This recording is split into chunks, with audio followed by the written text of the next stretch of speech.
Yoo akkam jirtu nagaa keessanii nageenya badhaadhaa mee koppii linkiidhaan eegalaayi warningiin irra jiraatanii viidiyoon kun xiqqoo ishee dheeratuu dandeessi. Waa'ee artistii Tafarii Arraa fuula fi biisa irratti maxxansi.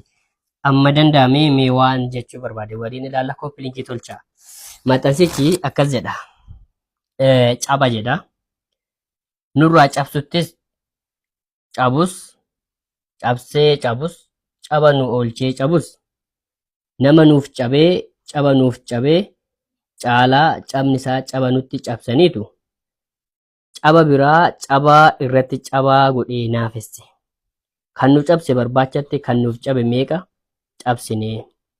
Qajeela meeqa dabsinee, qajeela meeqa dabsinee acaba cabii bakka jirtu jedha. Eegaa maxxansi kun kana fakkaata. Caba.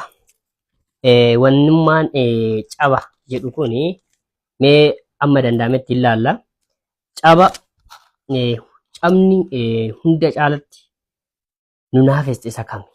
Saba keenya kana, nama keenya kana cabni hunda caalatti naafesse akka cabaatti kana himannu maali? Guddoo yeroo baay'ee caba nu naafesse bara akkanaa akkas taanee waa warri sirni gonfoonni tolchee fi warri empaayer Abisiyaan kun nuti irratti raawwate himanna. Garuu waloodhaan caba ofii keenyaaf wal cabsine, daba walirratti hojjenne, dhugaa walii wal jalaa dhoksuu, seenaa wal jalaa dabsuu gootu maal wanni amma itti jirru kana jechuudha.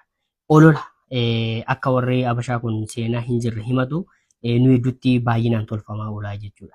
Cabni guddaanii anatu sirra guddaa, anatu sirra beekaa, ati hin beektuu, ati akkasii, anatu qabsaa'ee kijiba akkanaa kana tolamaa jechuudha. Goota gara keenyatu dhufee kijiba akkanaa kana tolfamaa jechuudha. Warri kaleessa Oromoodhaaf qabsaa'an, warri Oromoodhaaf kaleessa akka har'a nuti afaan kana dubbannuuf, akka nuti har'a Oromoodha jenneetiin dubbannu warri tolchan, warri har'a akka amma jiraannu kanattuu akka jiraannuuf gatii baasanii wanna har'a nuti goonu kana, caba har'a nuti cabaa jirru kana, wal cabsaa jirru kana quban qaban isaan. Sirna gonfoo ofirraa kuffisuu fi sirna impaayeraa ofirraa dhiituudhaaf qabsaan malee waan har'a dhaloonni kun itti jiru waan har'a nuti goonu kana quba hin qaban. Cabni guddaan nuti wal cabsaa jirru anatu sirra caalaa, anatu sirra ana kijiban jirre kana seenaawwan of dhaadhuu of jejuu kana dhaloota qubee kanatu upload godhee akka malee guddifateetiin itti jira. Caba guddaadha kun akkanan ilaaletti. Inni biraadha gaafiin nama kamiyyuu akka of sakattaan akka of barbaannu nu godhu gaafii kan nu cabse barbaachatti kan nuuf cabe meeqa cabsine kan nuuf cabe